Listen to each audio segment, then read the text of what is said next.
Bonjour tout le monde. Alors dans cette série de vidéos, on commence un des deux projets là, les plus complexes qu'on va faire cette étape. Donc il s'agit du jeu de bonhomme pendu. Ça a pas l'air si compliqué que ça, juste comme ça, mais vous allez voir là, il y a quand même beaucoup de code qui se cache derrière cette petite web app. Donc si on regarde là ce qu'elle fait, donc c'est un jeu de bonhomme pendu bien normal. Donc là, je me rappelle même plus là, les mots que j'avais choisis. Donc si je joue... euh, ah! Bon. Donc à chaque fois que je pèse sur une lettre, ça me la met si jamais elle fait partie du mot. Si c'est une mauvaise lettre, comme par exemple W, elle s'ajoute ici et il y a quelque chose du bonhomme qui se rajoute. Et si j'essaie de prendre la même lettre qu'avant, donc on a une petite note ici qui nous avertit qu'on a déjà essayé cette lettre-là. Et ça fait ça pour les bonnes et pour les mauvaises lettres. Et si jamais on gagne, ça nous fait un bravo, tu as joué. Et si on ne gagne pas, ça va nous faire malheureusement un tu as perdu. Rejouer. Donc voilà, c'est ce qui fait notre petite application. On va commencer avec le HTML, comme d'habitude. Avant d'aller direct dans Visual Studio Code, là, on va décortiquer ensemble. Donc, bien sûr, vous allez voir, là, on va avoir un H1 avec ici, là, d'autres textes en dessous. Ça, c'est pas si pire. Je suis sûre que vous en étiez aperçu tout seul. Ensuite, on va avoir le bonhomme ici, qu'on va... mon Dieu... J'arrive à toutes les avoir presque. Donc, on a le bonhomme ici qu'on va dessiner directement dans HTML.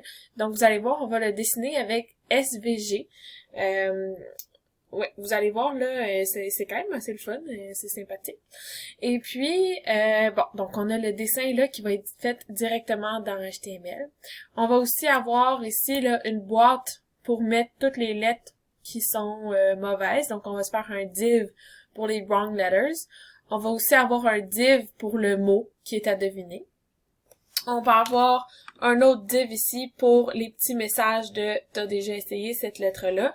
Et bien sûr, on va avoir un div pour le message ici qui est soit « bravo, tu as gagné » ou soit « malheureusement, tu as perdu ».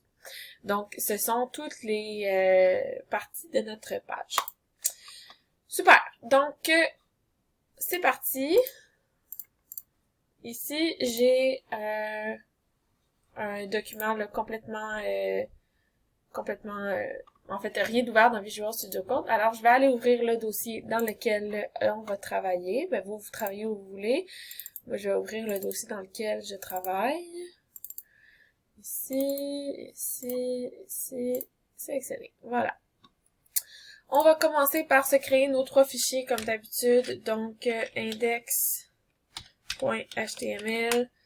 Ensuite, on va avoir style.css.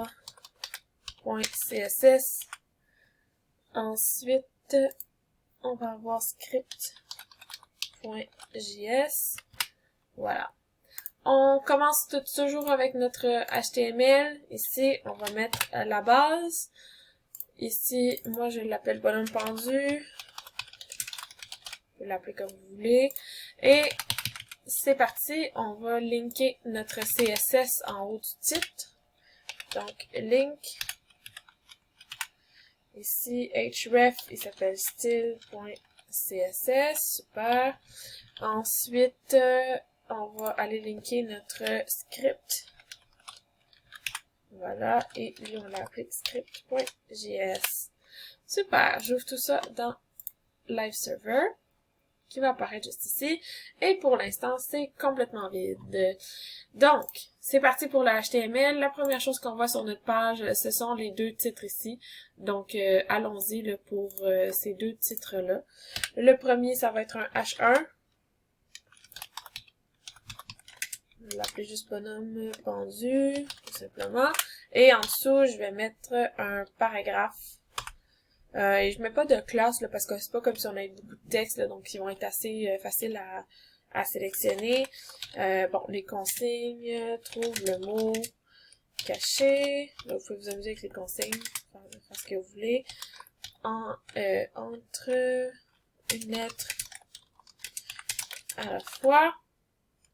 Voilà, tout simplement. Super. On va fermer ça pour avoir plus de place.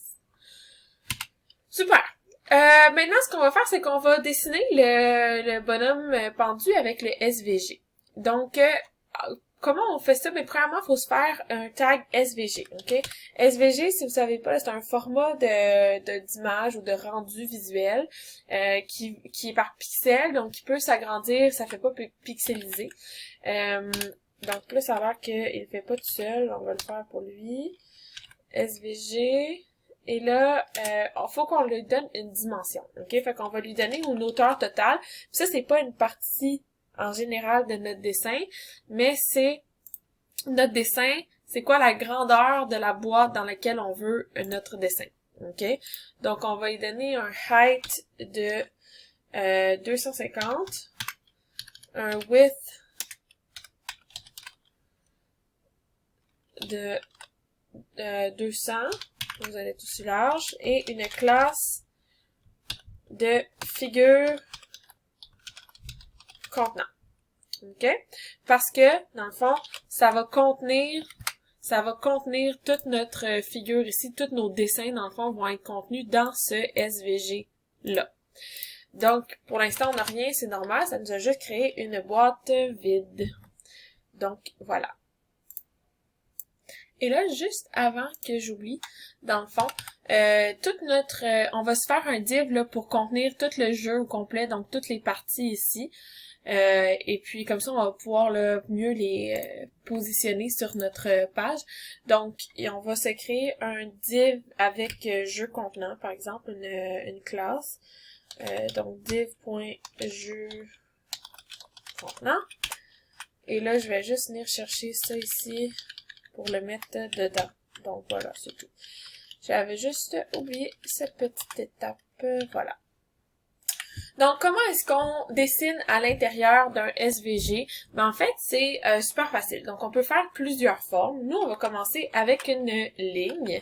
Donc, c'est line. Et là, je pense peut-être qu'il faut qu'on le fasse comme ça. Donc, line, et on va mettre des choses à l'intérieur. Mais c'est un self-closing tag. Fait que on va le fermer. On peut le fermer juste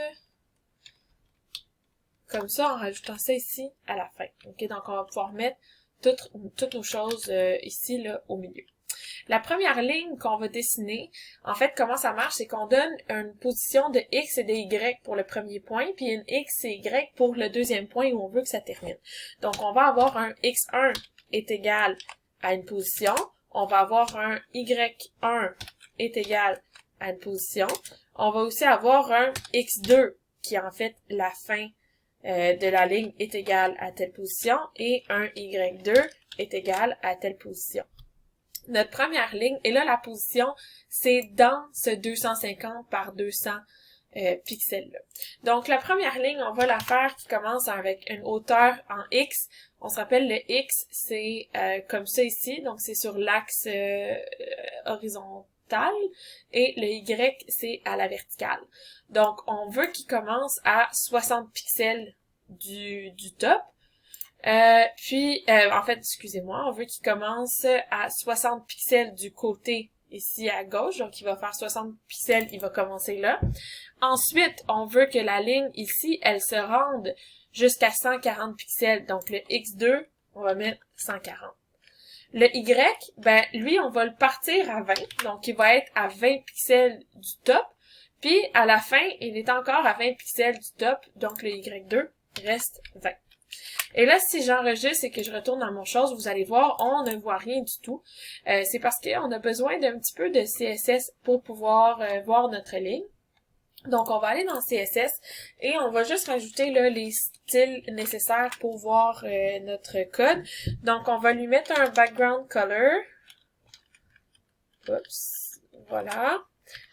Pour l'instant, là, je vais juste lui mettre, mettons... Bon, on va lui mettre les vraies couleurs, là, tant qu'à y être. Moi, j'ai mis hashtag 6D7E92.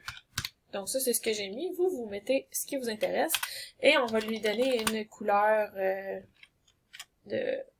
d'écriture. Donc, moi, je mets ça blanc. Donc déjà, là, on est rendu avec ça ici. Et là, on le voit pas encore, notre bâton. Pourquoi? Ben, en fait, il faut qu'on aille donner là, un style à, ici, notre figure contenant. Donc notre SVG. Et ça va être appliqué à toutes les formes qu'on va mettre dedans. Donc, on va aller chercher figure contenant. Tiens, je vais le copier tout de suite. Ça, c'est une classe. Donc, point figure contenant. Et là, on peut pas juste simplement mettre couleur. Faut que ce soit un petit peu différent. Donc, on va mettre ce qu'on appelle stroke. OK? Stroke, en anglais, c'est comme le traçage d'une ligne. Là. Mettons, en art plastique, là, si tu dis que tu as un nice stroke, c'est que tu as fait comme, tu arrives à faire comme une belle progression de lignes. OK? Fait qu'une stroke, c'est comme une ligne, dans le fond. Puis là, on peut y mettre une couleur. Fait que moi, je vais y remettre blanc. Voilà. Puis, voilà. Là, si j'enregistre, elle est apparue. Elle est un peu mince. Moi, je l'aimerais un peu plus large. Donc, on va mettre un stroke width. Je vais mettre 4 pixels. Et là, déjà, elle est un peu plus épaisse. Et moi, je vais aussi lui mettre un stroke line cap. Ça va juste, on va mettre rond. Ça va juste arrondir les coins. Comme ici maintenant, là, qui sont un peu arrondis. La dernière chose, pendant qu'on est dans le figure contenant, on va rajouter un fil. OK, puis je vais mettre transparent parce que dans le fond, notre tête, ça va être un rond, ça sera pas une ligne. Puis le rond, ben moi, je veux pas qu'il soit rempli. Fait que c'est pour ça que le remplissage, on le met transparent. Super. Une fois enregistré, on peut retourner dans notre HTML. Et là, dans le fond, si vous avez bien compris le principe de ligne, je vous mets au défi de dessiner le reste du bonhomme. Sinon, vous pouvez rester avec moi. Je vais le terminer dans ce vidéo ou le prochain. Là. Je sais pas si je vais avoir le temps. Donc, la ligne, on va la copier 4 fois. Ça va nous éviter de retaper le code et on va juste changer les numéros. La deuxième ligne qu'on veut, on veut qu'elle parte d'ici puis qu'elle arrive là. Donc, on repart du X de 140. Le Y1, il est plus à 20. Hein. Là, on veut qu'il descende. Fait qu'on va le mettre... Ben, en fait, le Y1 part à 20. Fait que ça, c'est correct. Le X2 est encore à 140 et le Y2 va descendre un peu. Donc, si par exemple on met 50, on a maintenant une ligne qui descend. La troisième ligne, on peut essayer de faire la ligne qui descend ici. Donc, le X1 va commencer à 60 et le Y1 à 20. Le point de départ reste le même que le premier. Le point d'arrivée va changer. Donc, le X2 va rester encore à 60. Mais le Y2 va aller à, moi je l'ai mis à 330. Et voilà, on a une belle ligne qui descend. Quatrième ligne, on a X1 qui est à 20. Hein, on se rappelle, ben en fait la quatrième ligne, c'est la petite ligne en bas qui est ici, donc elle doit partir plus tôt. Donc ici, le X1, on le part à 60, ici on va le partir à 20. Y1, on était rendu tantôt, le point ici est à 230, donc ici, ça va être 230 également. X2 va devenir, en fait, on veut qu'il aille jusqu'à où?